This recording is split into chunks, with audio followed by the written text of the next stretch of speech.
My name is Julia Bennett, and the first time I moved in with someone I loved, I thought it would feel like coming home. But instead, I felt like a stranger, someone everyone saw but no one truly noticed. I met Ryan Ellis when we were both juniors at Boston University.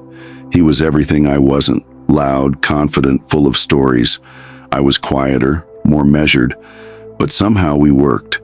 We moved in together during our final semester into a cramped studio with squeaky pipes and a single window facing a brick wall, and I was happy. But 2 years later, Ryan lost his job at a design agency during a round of mass layoffs, and I'd just quit mine to start freelance work.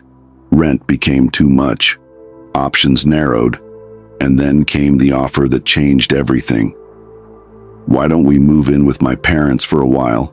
Ryan said one evening, over boxed pasta and cheap red wine. "Just until we get back on our feet." I hesitated. I'd met his parents a handful of times, polite hellos, small talk during holidays, but I didn't know them. I'd grown up in a household where privacy was sacred, where even sharing a bathroom was a big deal. But we didn't have much choice, so I said yes. And 3 weeks later, I found myself standing on the porch of a colonial-style house in Newton, Massachusetts, holding 2 suitcases and a potted plant, while Ryan rang the doorbell like we were guests at a weekend retreat. His mom, Ellen, opened the door with a smile that didn't quite reach her eyes. His dad, Gerald, stood behind her, tall and silent, arms crossed like a gatekeeper. His sister, Emma, peeked from the staircase, said a quick hey, and disappeared. I smiled, said thank you, and that night I unpacked in the guest room at the end of the hall. At first it felt like I was just visiting. Ellen set out towels and folded toilet paper into little triangles. Gerald showed us how to work the coffee maker. Emma mostly stayed in her room. I told myself it would take time. I tried to help around the house, washed dishes, made dinner, asked if they needed anything from the store, but no matter what I did, I always felt like I was in the way. Conversations happened around me, not with me. "Emma's internship starts next week," Ellen would say at dinner, slicing meatloaf. "That's great," I'd offer, smiling. Silence. No one responded. Or Ryan would talk about his job search, and I'd chime in with a suggestion, only for his dad to change the subject like I hadn't spoken. One evening, I brought dessert from a local bakery, mini fruit tarts in a box tied with string. I presented them proudly, hoping to win some points. Ellen glanced at them and said, "Oh, Gerald's diabetic." I blinked. "Oh, I'm sorry. I didn't know." "It's fine," she said, stacking dishes. "Next time, just ask." That next time never came. I started avoiding common spaces. I took long walks after dinner. I stayed in the room during movie nights. And Ryan, he noticed, but barely. "You're just not used to living with a big family," he said once, brushing a strand of hair from my face. "They like you, they're just reserved." Reserved, right.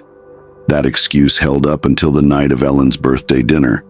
She threw a small gathering, just family. I offered to help, offered to cook, decorate, anything. Ellen smiled thinly and said, "We've got it covered." So I stayed in the guest room, listening to the sound of laughter and clinking glasses downstairs. Ryan hadn't told me it was just family. He hadn't even invited me. I didn't cry, not then. The next morning I asked Ryan gently, "Did your mom not want me there?" He paused, looked away and said, "She just thought it'd be easier. You're not married to me, Jules. It's a family thing," and that broke me a little. I started keeping a journal. I needed somewhere to put the things I couldn't say out loud. Entry, October 4th. I feel like wallpaper, present but forgettable. They're kind to me in that distant way people are kind to someone else's pet. No one asks me how I'm doing. I miss being seen. Entry, October 14th. I think if I disappeared tomorrow, no one would notice, except Ryan. Maybe. One night I got home from a freelance shoot late. Around 10 p.m., I crept upstairs quietly, not wanting to disturb anyone. But as I passed the living room, I heard voices. I stopped. Ryan was on the couch with his parents, talking about me. "She's not trying to be difficult," he said. "She's just trying to help." Ellen's voice came next, quiet but sharp. "She doesn't fit here, Ryan. She doesn't know how we do things. And she's not your wife. She shouldn't be living here like she is." My heart sank. Gerald added, "It's time for her to go." I didn't hear Ryan respond. I didn't need to. The next morning, I packed a small bag and left a note on the bed. "I'll stay at a friend's for a while. I need some space. Julia." I didn't tell him where I was going. I called Sarah, my oldest friend from college. She lived 30 minutes away in a cozy 2-bedroom above a florist shop. When I asked if I could crash for a few days, she didn't hesitate. "Of course. You should have come sooner." I stayed in her spare room, the one with the old blue futon and a shelf full of books we once studied together. I told her everything. She didn't interrupt. When I finished, she said, "You didn't imagine any of that. They made you invisible, and Ryan let them." Days turned into a week. Ryan didn't call, not once. I saw one text, "Hope you're okay. Let me know when you're ready to talk." That was it. And for once I didn't chase after clarity. I let the silence speak. It was Sarah who gave me the idea. "You've got so many beautiful photos from your shoots. Why don't you build something for yourself? A site, a story, something you can share?" So I did. I created a photo journal called Unseen. Each post was a portrait, paired with a short caption. Not always sad, some were funny, others nostalgic, but everyone came from a place of honesty. Photo: an empty chair by a window. Sometimes the loneliest place is the one where you're surrounded by people. It blew up. Readers left comments, messages poured in. Other women shared their stories of being ignored, dismissed, made to feel small in homes that weren't theirs. I wasn't invisible anymore. And then, on a Thursday morning, 2 months after I left Ryan's house, he showed up at the florist shop below Sarah's apartment. I watched from the window as he stepped out of his car, holding something in his hands. A bouquet? No, a journal. My journal. Unseen. He'd printed the photos, bound them, wrote a letter in the back. It said, "I saw everything too late, and I stayed quiet when I should have defended you. You deserve to be someone's home, not someone's guest. I'm sorry I didn't make you feel that way. Ryan." I didn't go downstairs, but I smiled. Ryan didn't call again after he left the photo journal. He didn't text, didn't try to follow up, and for that, I was oddly grateful. For the first time in a long while, I had silence, but not the kind that hurt. This silence was gentle, like a room I could finally breathe in. I stayed with Sarah for another 3 weeks. She made space for me, not just physically, but emotionally. She listened without judgment, never rushed my healing, never made me feel like I had to move on before I was ready. I didn't realize how much I needed that, someone who let me just exist. The online project I started, Unseen, continued to grow. What began as a personal outlet turned into a quiet movement. More and more women submitted their own photos and captions. Some were soft and tender. Others were raw and furious. But every one of them was real.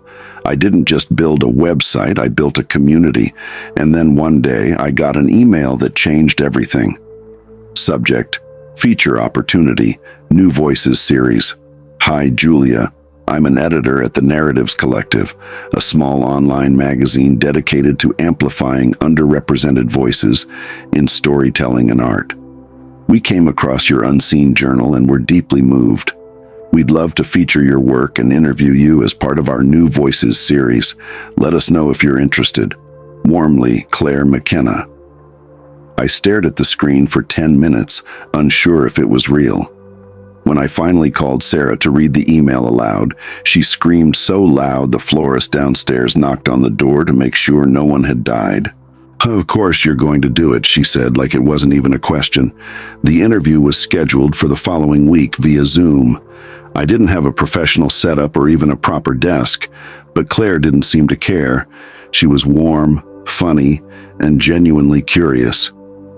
What inspired you to start Unseen? She asked halfway through. I paused. I guess I just got tired of waiting for someone to notice me, I said. So I started noticing myself. Claire smiled. That's powerful. After the feature was published, something unexpected happened. My inbox exploded. Photographers wanted to collaborate. A small nonprofit asked if I'd be open to curating an exhibit on emotional isolation. A publisher offered to help turn Unseen into a printed photo book, and one email in particular stood out.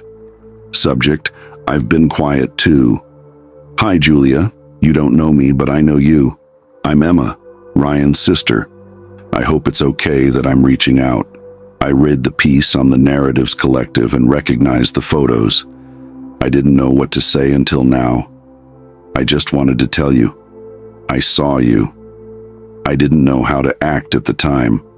I was struggling with things I didn't share with anyone, not even my family, but I always noticed the way they treated you, the way you tried, the way you faded into the background while everyone acted like that was normal.